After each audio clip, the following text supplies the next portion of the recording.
성경을 보면 크게 성경을 구약과 신약으로 나누는데 구약은 이제 오실 예수님, 또 신약은 오신 예수님 이라고 볼 수 있겠어요. 그리고 계시록을 좀 나누면 다시 오실 예수님이라고 볼 수 있겠죠.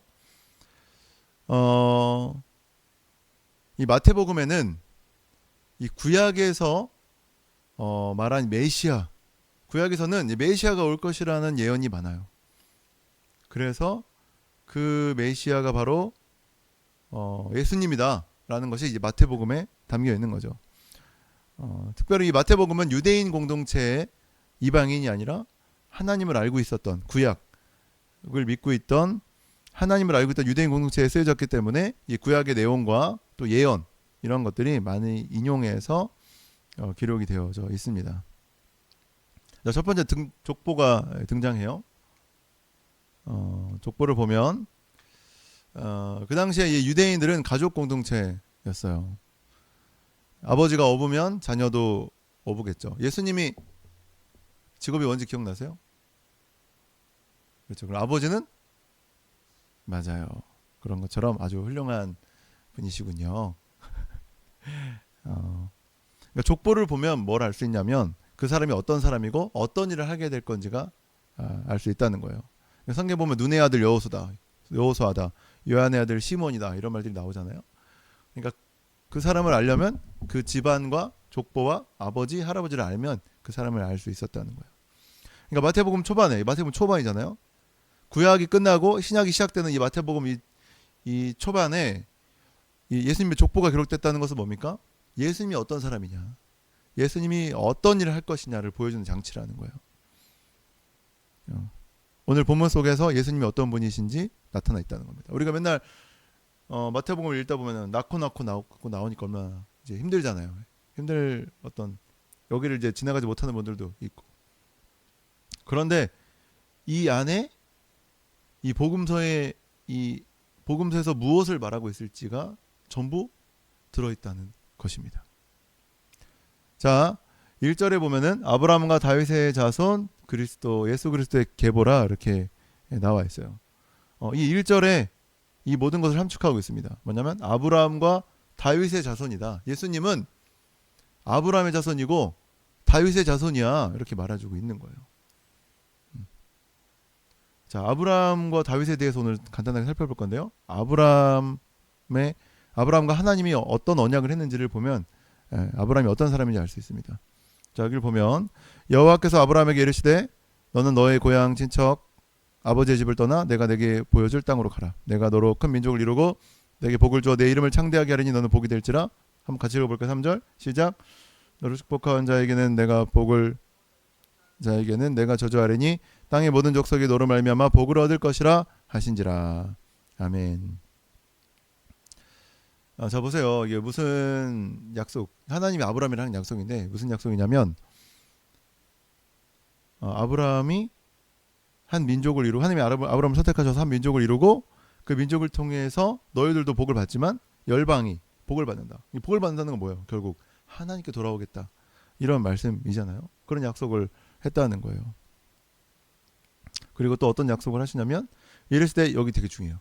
이르시되 여호와께서 이르시기를 내가 나를 가리켜 맹세하노니 내가 이같이 행하여 내 아들 내 독자도 아끼지 아니하였은즉 내가 내게로 큰 복을 주고 내 씨가 크게 번성하여 하늘의 별과 같고 바닷가의 모래와 같게 하리니 내 씨가 내 그 대적의 성문을 차지하리라. 아멘. 자, 이 독자를 아끼지 않았다. 모사가 독자를 아끼지 않았다. 무슨 내용인지 기억나요? 기억나죠? 100세에 낳은 아들을 바쳐라. 제물로 바쳐라. 그래서 모리아산에 가서 바친단 말이에요. 그래서 이 독자도 네가 아끼지 않았다. 이런 말이 갑자기 나와요. 근데 이 독자라는 단어가 야히드, 모노게네스라는 언어를 사용하는데 유일한, 독보적 이런 뜻이에요. 근데 이건 누구를 나타내는 단어였냐면 신약에서 예수님을 나타내는 단어였다는 거예요. 모노게네스. 그 단어를 사용하면서, 그러니까 독자. 근데 우리는 독생자라고 이제 번역을 했잖아요. 같은 단어라는 거예요. 독자. 갑자기 네가 네 아들 독자도 아끼지 않았다. 이런 말을 하면서 밑에 뭐라고 하냐면 네 씨가, 네 자손이 그 대적의 성문을 차지할 거야. 이런 말을 하는 거예요. 네가 이 독보적인 아들, 유일한 아들 이삭을 어, 죽이 죽이려고 했었다. 그러니까 이 사건을 통해서 뭘 보여주냐면 예수님의 죽으심과 부활을 상징적으로 보여준다는 거예요. 즉 이 약속의 내용의 핵심은 앞으로 너에게 왕을, 너의 씨 중에 어떤 사람을 줄 거다. 근데 그 사람이 혹은 그 왕이 대적의 성문을 부수고 들어가서 택함받은 백성들을 구원할 거다. 그리고 그 방법은 그 독자가 죽는 거다. 제물이 되는 거다. 이것이 하나님이 아브라함에게 주신 약속이라는 거예요. 이해됩니까? 네. 좋은 리액션을 부탁드려요. 네. 그래서 이 유대인들은 어떻게 했냐면 대적의 성문을 대적의 문을 부수고 들어가서 구원할 그런 사람을 기다렸다는 거야. 이 예언을 보고선 아브라함의 자손 중에 이런 사람이 나올 거야. 승리의 왕, 우리를 이끌 왕이 나올 것이다. 이렇게 생각했다는 거죠. 그런데 오늘 아까 봤던 처음에 읽었던 우리 본문의 족보를 보면 좀 이상한 일들이 나와요. 족보에 등장하는 인물들인데요. 이 마태복음이라는 것은 유대인에게 썼던 말씀이기 때문에 유대인들을 위한 어떻게 보면 또 친유대주의적인 성경이었다는 거예요. 그러니까 구약도 중요한 것이죠. 그래서 여기서 뭐라고 나오냐면 율법을 폐하는 것이 아니라 율법을 완성하려 했다. 이런 말씀이 나오는 거야. 왜냐하면 이방인들은 율법 할래? 이게 뭐야? 이렇게 한단 말이야. 근데 유대인들한테 그게 생명보다 중요했던 거거든요. 그러니까 이 마태복음은 유대인들에게 썼기 때문에 예수님이 율법을 폐하려고 없애려고 온 게 아니라 완성하려고 오신 거다. 이렇게 말을 하고 또 믿는 자의 의의가 이 행동과 이런 삶이 서기관과 바리새인들보다 나아야 한다. 그러니까 율법을 폐했기 때문에 막 대충 살아야 돼. 믿음이면 다 돼. 이렇게 말하지 않았다는 거예요. 잘 살아야 된다. 이렇게 말했다는 거죠. 하지만 반유대주의적인 성격도 보였어요. 그게 뭐냐면 이 족보에 여인들이 등장하는 거죠. 여인이 4명이나 등장을 하는 거예요. 그 당시에 여인은 물건에 가까웠습니다. 그런데 족보에 들어올 수 없었어요. 그런데 족보에 넣었다는 거죠. 첫 번째 여인이 다말이라는 여인이었어요. 자 볼까요? 이거 안 나오네요. 자 이게 믿음의 족보입니다. 아브람의 아들 백세 낳은 아들 이삭, 그리고 이삭 에서와 야곱 중에 야곱을 택하시고, 그리고 야곱이 저 친척집 저 위에 보여요? 나홀, 밀가, 라반 보이죠? 그러니까 이삭과 저 리브가가 결혼을 한 거예요. 그리고 야곱을 낳았는데 야곱이 라반 집으로 도망을 가는 거죠. 에서한테 이렇게 파축 사건 뭐 이런 거 여러 가지를 통해서 가서 라헬과 레아를 얻어서 또 종 2명을 얻어서 와가지고 애를 12명을 낳게 되는 겁니다. 그리고 그 넷째 아들 유다, 유다라는, 그리고 이 12명이 12지파가 되는 거예요. 그리고 12지파가 나중에는 한 왕국이 돼서 이스라엘이라는 왕국이 되는 거죠. 그리고 야곱의 이름을 이스라엘로 바꿔주셔가지고 이스라엘이다, 그 나라를 이스라엘이라고 부르기 시작한 거예요. 이게 이제 이스라엘 역사입니다. 자, 그런데 오늘 누구를 말하려면 유다를 말하려고 하는 거예요. 유다에게 이제 아들이 셋이 있었어요. 아들이 셋이 있었는데 다말이라는 아내를 얻게 돼요. 다말의 아내를 얻게 됐는데 첫째 아들이 죽어요. 임신하지 못하고 첫째 아들이 죽어요. 다말이 과부가 됐죠. 그 당시에는 과부가 됐다는 건 이스라엘 백성들은 가나안 땅으로 들어가서 출애굽해가지고 가나안 땅으로 들어가서 지파별로 땅을 받았단 말이에요. 땅을 어디는 이 정도 땅, 이 땅을 얻어.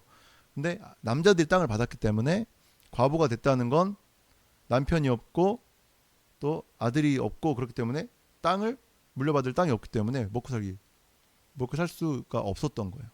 그래서 고엘이라는 제도를 통해서 첫째 아들이 죽으면 둘째 아들이 이 아내를 결혼을 시켜서 자녀를 낳게 해주는 거예요.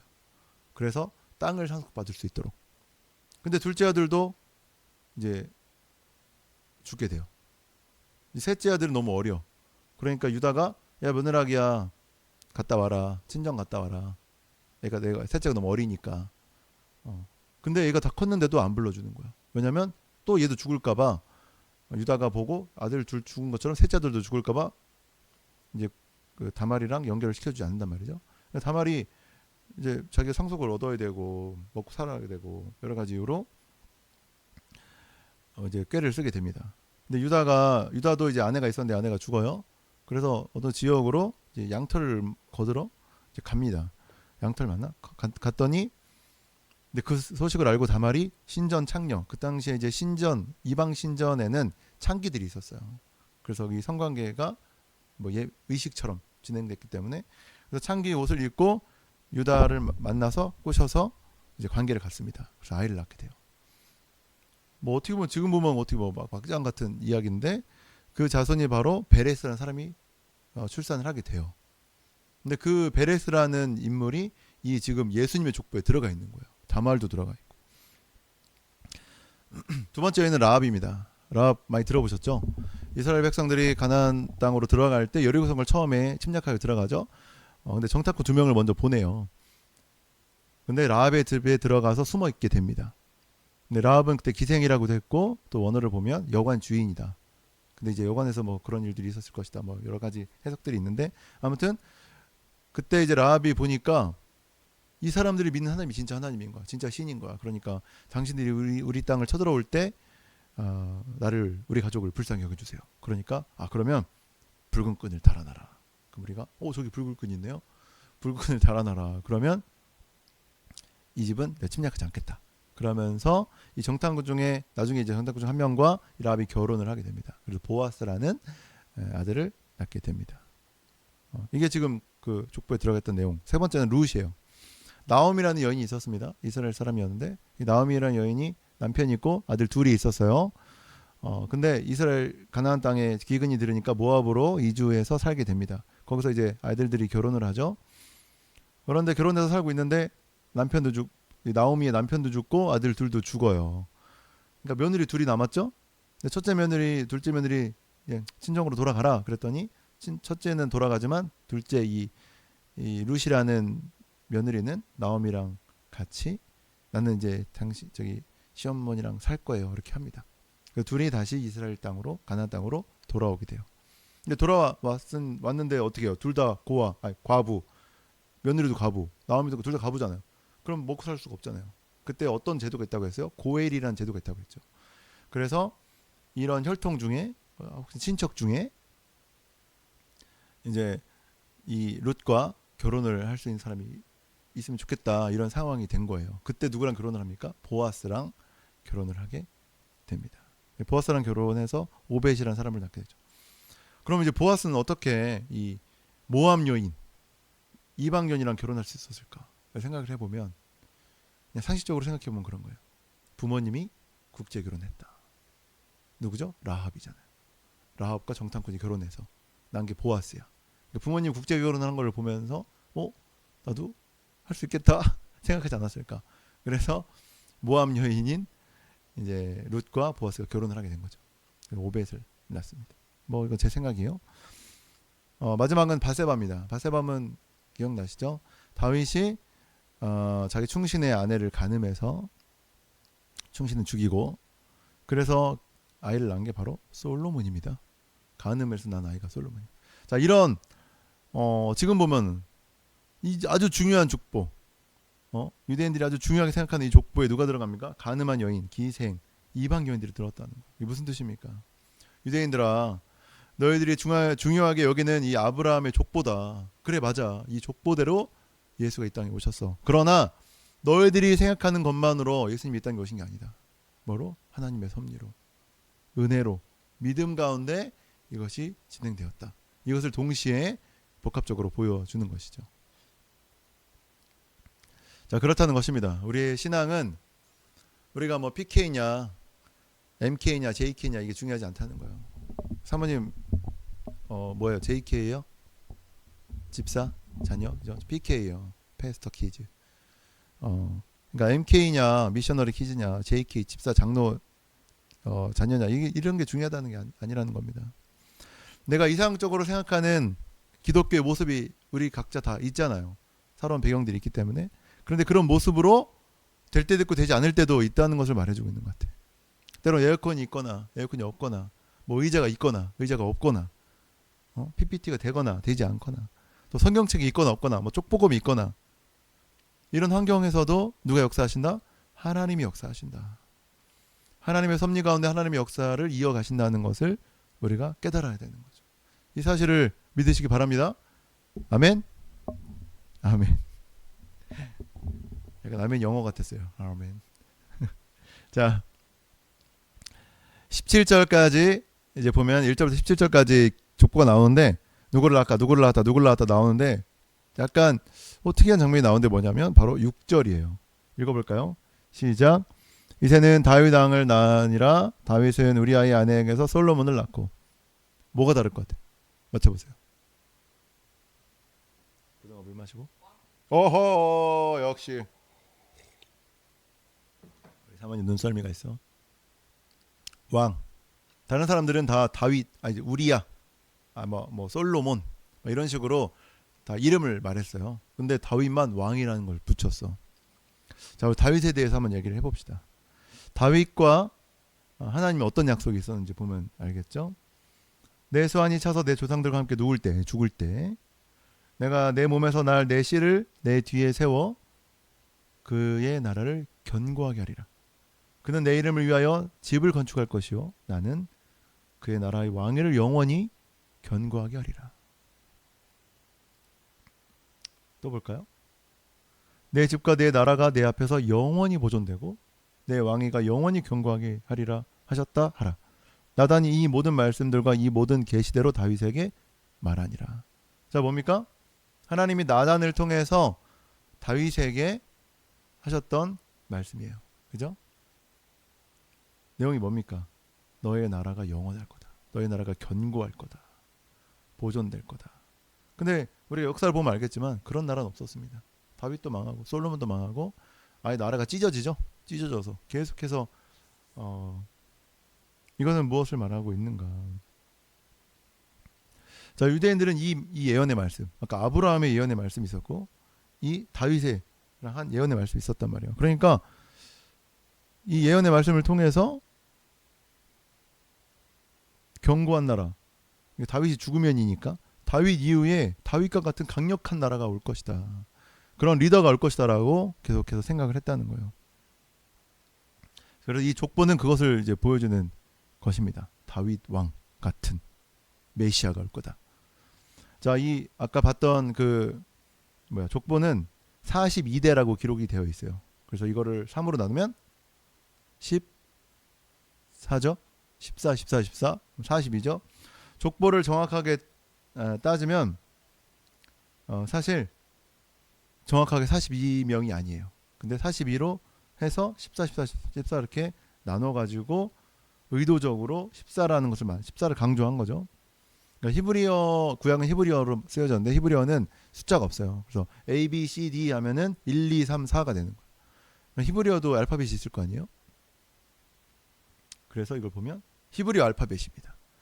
저번 알렙벳, 김멀, 달렙, 해, 와우, 자인 이렇게 이게 저쪽부터 읽는 거예요. 이렇게 읽는 것이 히브리어 알파벳인데 알렙벳, 알렙은 1이야. 이제 왜냐하면 숫자를 쓸 수 있는 방법이 없었기 때문에 그렇게 표기했다는 거예요. 다윗이라고 저 위에 다윗이라고 쓴 거예요. 다비드 이렇게 읽거든요. 다위드.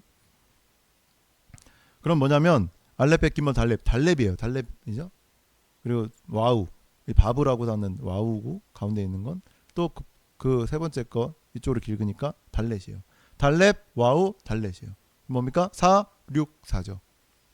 464. 그러면 14가 되는 거예요. 그러니까 사람들이 생각할 때 다윗은 14를 갖고 있었다는 14라는 사람이었어요. 14. 그래서 14를 맞춰서 의도적으로 42대라고 맞췄고 그래서 다윗 왕을 강조하기 위해 14를 한 겁니다. 여기 보면 이렇게 나눈 거예요. 이게 바로 마태복음 1장에 나오는 족보를 표로 만들어 놓은 거예요. 자, 보면 첫 번째 보면 14대가 아브라함부터 다윗까지예요. 근데 두 번째 보면 다윗이 또 나오죠. 그죠? 다윗이 또 나오죠. 그러니까 다윗을 한 번 더 연결해서 14를 만드는 거예요. 그리고 중간에 있는 이 보라색은 원래 있었던 왕인데 생략한 거예요. 왜냐하면 14라는 숫자를 맞추기 위해서 마태가 그렇게 한 거예요. 그래서 보면 처음부터 처음 14대를 살펴보면 뭡니까? 왕이 온다는 거예요. 아브라함의 약속이 있었잖아. 왕이 온다. 리더가 온다. 대적의 문을 부술 그 사람이 온다. 했는데 누가 왔습니까? 다윗이 왔다는 거예요. 그래서 다윗을 보면 이제 전쟁을 통해서 정복을 합니다. 나라를 정복하고 도시들을 정복해 나가는데 어느 도시를 정복하려고 애를 썼냐면 예루살렘을 정복하기 위해 예루살렘 도시예요. 애를 썼단 말이에요. 이스라엘 백성들이 가나안 땅에 들어와서 12지파가 나뉘고 지파별로 영역을 주어서 쉽게 그 도시를 차지한 게 아니라 전쟁을 통해 그 도시를 차지했단 말이에요. 근데 이 예루살렘이라는 이 이스라엘 중앙에 딱 있는 아주 중요한 지점인 이 예루살렘 이 도시를 아무도 점령하지 못했어요. 여부수 족속에 살고 있었는데 그냥 같이 살았어요. 점령이 안 되니까. 왜냐하면 너무 탄탄한 성이기 때문에 그 성을 차지할 수가 없었던 거예요. 이 영역은 베냐민 지파의 담당이었어요. 그래서 차지해서 이제 거기 살았어야 되는데 같이 살게 됩니다. 몇 년간 400년간을 차지하지 못하고 살았던 거예요. 근데 다윗은 계속해서 이 예루살렘에 집착했어. 예루살렘을 점령해야 된다. 그래서 수로를 알아내서 수로를 통해서 들어가서 점령을 하게 되거든요. 근데 이 예루살렘의 이름이 중요해요. 예루가 뭐냐면 기초를 놓다라는 뜻으로서 도시라는 뜻이에요. 살렘은 샬롬이라는 뜻이 샬롬, 평화의 도시라는 거죠. 그러니까 예언한 아브라함을 통해 예언한 대적의 문을 부시고 들어가는 그 리더가 다윗이라는 리더가 와서 예루살렘 점령하고 들어가서 평화의 도시를 만든다. 이것을 이제 모형으로 보여주는 것입니다. 다윗을 통해서. 근데 사람들이 어떻게 했어요? 이 모형에 집착하는 거예요. 다윗왕에 집착하는 거예요. 그러니까 어떻게 했다? 이대 때 다윗왕이 다 부서지고 그래서 어떻게 됩니까? 결국은 바벨론으로 끌려가게 되는 거예요. 이 다윗왕으로 시작했던 그 부국 왕성했던 그 나라는 부서지고 다 쪼개지고 어떻게 되냐면 멸망하면서 이 바벨론으로 끌려가는 장면이 바로 두 번째 14대 이야기입니다. 모형만 바라보지 말라는 거죠. 모형을 부셔버린 거예요. 세 번째 14대는 뭡니까? 이제 바벨론 포로로 살면서 또 그리고 포로로 귀환하면서 와봤더니 이 나라 저 나라 막 침략하고 성을 지려고 하면 다 부서지고 막 개판인 거 정신 없는 거예요. 그러니까 어떻게 됩니까? 와, 리더가 와야 된다. 다윗 왕 시대에 예언했던 그 왕, 견고한 나라, 영원한 나라, 네 씨로부터 나올 그 왕을 막 진짜 이제 기다리는 거예요. 다윗도 아니구나. 이제 그런 왕이 오겠구나. 그게 바로 마지막 14대. 그래서 누가 왔다? 예수가 왔다. 이 말을 하고 싶었던 거죠. 예수가 이 땅에 왔고 하나님 나라를 선포했고 그 영원한 하나님의 나라, 아까 말했던 그 견고한 나라, 내 씨에서 나올 견고한 나라, 영원한 나라, 그 나라, 하나님 나라를 선포하는 왕 예수가 이 땅에 오셨다. 그리고 선포하시면 교회를 세우셨다. 이 내용을 이 족보에서 말하고 있는 겁니다. 이해됐습니까? 네, 좋아요. 아주 뿌듯하군요. 예수를 말하기 위해 이 족보를 썼다는 거예요. 나아가 이 모든 성경, 우리가 갖고 있는 이 모든 성경이 예수를 중심으로 기록되어 있다는 것입니다. 창조, 출애굽, 가나안 땅, 예루살렘, 성전, 포로, 교회, 새하늘과 새 땅, 이 모든 것이 예수를 말하고 있다는 것이죠. 자, 마태복음이 말하고자 하는 건 아브라함과 다윗의 자손, 예수 그리스도의 계보라. 아브라함과 다윗, 이것이 다 예수의 모형이었다. 그것을 예언한 것이다. 너희들이 그렇게 중요하게, 유대인들이 그렇게 중요하게 여기는, 넌 아브라함의 자손이냐, 어느 혈통이냐, 넌 다윗의 자손이냐. 그들에게 가장 중요한 건 아브라함과 다윗 그리고 모세, 이런 사람들이었거든요. 그것을 통해서 이제 유대인들에게 예수를 설명해주고 있는 것입니다. 그러니까 이제 앞으로 마태복음을 계속 읽어 나갈 거잖아요. 우리가 1장부터 쭉 나갈 건데 뭐가 나오냐면 그 예언의 내용이 어떻게 성취되고 있는지가 마태복음 전반적으로 나와 있는 거예요. 그리고 오늘 프롤로그처럼 압축해서 계보를 통해서 한번 보여주는 것이고. 사랑하는 여러분, 예수 중심으로 성경을 읽지 않으면 그저 옛날 이야기일 뿐입니다. 마찬가지로 우리의 삶을 예수님과 연결짓지 않으면 세상과 다를 것이 없는 것이죠. 이 모든 것이 하나님의 것이라는 이 믿음이 아주 중요한 것 같아요. 내가 가지고 있는 모든 것, 특히 자녀, 배우자, 교회, 내가 가지고 있는 모든 소유들, 이것들이 내 소유가 아니라 하나님께서 나에게 맡겨주셨다고 믿는 것, 이 사실을 진실로 믿는 것이 아주 중요하다고 생각을 합니다. 왜냐하면 그렇게 할 때 우리가 함부로 대할 수 없기 때문이에요. 왜냐? 내 것이 아니니까. 남편도 내 것이 아니에요. 아내도 내 것이 아닙니다. 자녀들도 내 것이 아니에요. 하나님께서 나에게 맡겨주신 것이기 때문에 소중하게 여기고 최선을 다해 섬기고 사랑하고 돌봐야 하는 것이죠. 저는 이런 마음으로 살았으면 좋겠습니다. 우리 교회가 그런 교회가 됐으면 좋겠습니다. 모든 것이 하나님의 것이라는 이 믿음, 이 마음을 가지고 한 주를 살아가시기를 예수 그리스도 이름으로 축원합니다. 아멘.